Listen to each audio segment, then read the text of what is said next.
folks, what is going on? Justin Masson here with Nintendo Dads, and ladies and gentlemen, you've read the thumbnail, right? You've seen the tweet.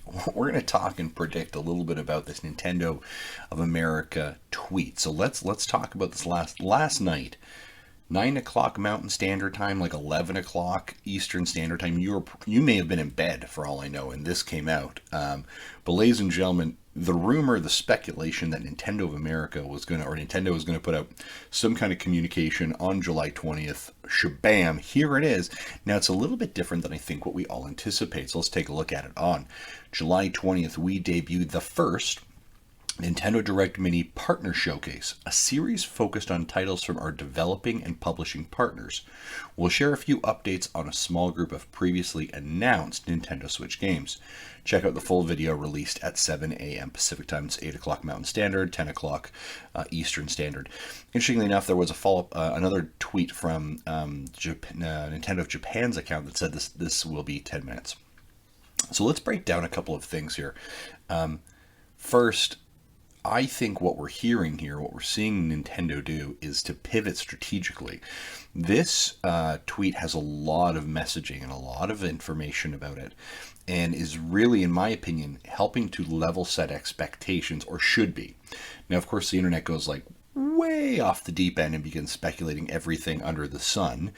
And someone's probably going to say, he said under the sun, golden sun, it's going to come out, oh my gosh. But I do think this is very interesting. They're doing a much better job in the last several months, I've noticed, of really strategically level setting those expectations. But let's break this down. So first, we'll be debuting the first Nintendo Direct Mini. So by first, that would imply that there's a second, which means this is part of a larger series. Now, they said a series focused on. So this is interesting. They're repurposing the mini direct, so they're beginning to splice out avenues for it. Right, we've seen this before with the Nindies. Right, that's kind of that stream. We know that like a Nintendo mini direct is kind of a little bit of third-party support, not necessarily Nintendo, first-party support. And then if it's Nintendo Direct, that's usually our first party. So they're kind of breaking that out into another channel. So I think that's interesting. Very much what this reminds me of, and I said it on a tweet yesterday, was this kind of reminds me of probably what Ubisoft, what the Ubisoft Forward event really was. So that was interesting. A series focused on titles from our publishing and development and publishing partners, so we know who it's coming from. So again, what they're moving away from here is do not expect Nintendo first party content. Expect updates from those. We'll share a few updates on a small group, so not a huge, massive one, of previously announced Nintendo Switch games. So we've shown you a trailer, a teaser, that kind of information. We don't have a date for it yet. We're going to provide you that insight, provide you that date. So I think this is really interesting. Now, what I'm not saying here is that you are going to get dates on them, but rather previously we'll share updates. It is possible we'll get some dates on some games out there.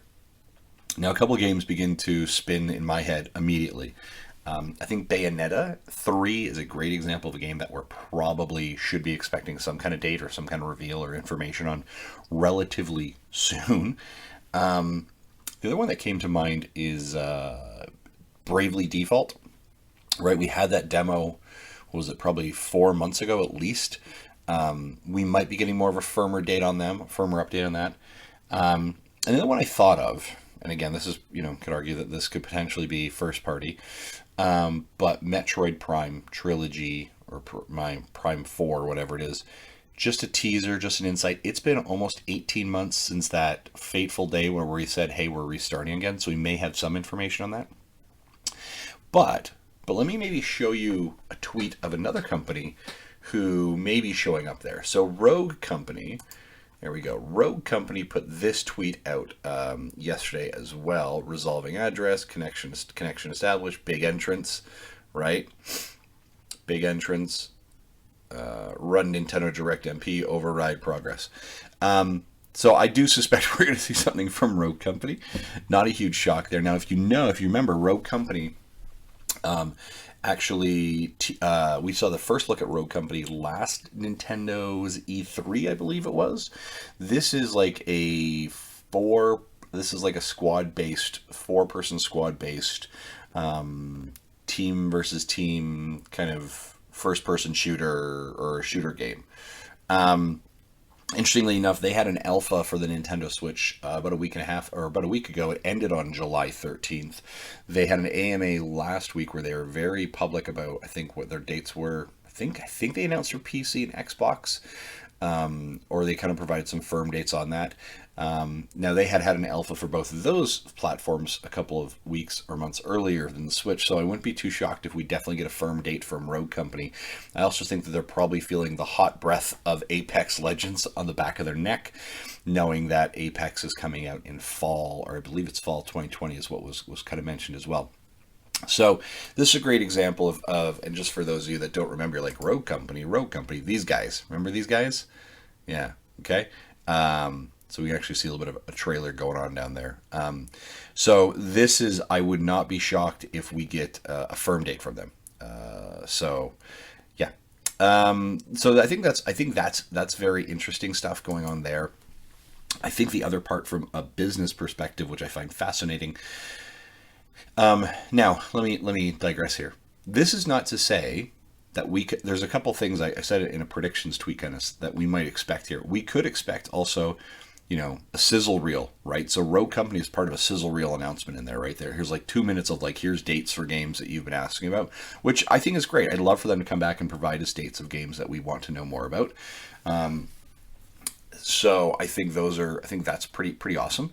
If it's 10 minutes, you can't go really super deep into these, like, it's not going to be hey, let's sit down with publisher from blah, blah, blah company and talk about their theory or their methodology. It's not going to be like Ubisoft, where they spent like 20 minutes on, 20 minutes on Watch Dogs and Valhalla. So definitely having to adjust there as well. There's a couple things that we could expect here. We could expect, before we go, there's one more thing, and we get a reveal of, let's say, the Mario collection, right? This is the 64 Galaxy and Sunshine collection, right? That's been rumored. The other thing that we could potentially get kind of circa the Pokemon Direct is join us next week, where we have another bit of information about, or join us for another Direct next week where we talk more about something else, right? So they may be separating. So what we may see is like a series of smaller announcements with defined channels to help establish those channels a bit more. I think this is also interesting because if potentially Nintendo doesn't, we've heard this idea that Nintendo's team struggled with work from home, and that probably those first party titles, games, development was delayed significantly. Instead of basically what them doing is pointing to, hey, here's what we have coming up next, right? They're really shining that spotlight on those partnerships that they fostered, right? Whether it's indies, whether it's third parties, whoever it is, to really say, hey, here's what's coming up next. Because really, after Paper Mario, since it's now come out, Nintendo needs to tell us what we need to get excited for, or show us the roadmap. And right now, that roadmap has nothing on it. So they're going to fill that roadmap, right, with this strategy here, which is showcasing developers, partners, right? And so that what games they have created that you should be excited about, which will buy Nintendo more time to kind of get themselves ready. Really what they're doing is they're using, the gap that they have or that potential gap of content, and they're inserting content from others and highlighting that. And that's not a bad strategy, right? Like, I think that, we talked about before, indies have been really those saving graces, right, between some of those gaps of big games. And they did this also on the Wii U strategy as well. And I'm not saying this is as bad as a Wii U.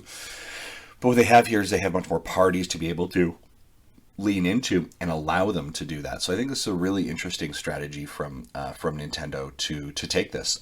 So I think there's a lot that, I think 10 minutes, and sure, look at, this conversation is just shy of 10 minutes. So I think there's a lot of really interesting information to break down. It'll be interesting to see what actually happens here. So folks, let me know in the comments below, what are you hoping to see? What are you excited for? Thanks so much for tuning into Nintendo Dads. Obviously, we'll be chatting a lot more about the Mini Direct. Talk to you later. Bye-bye.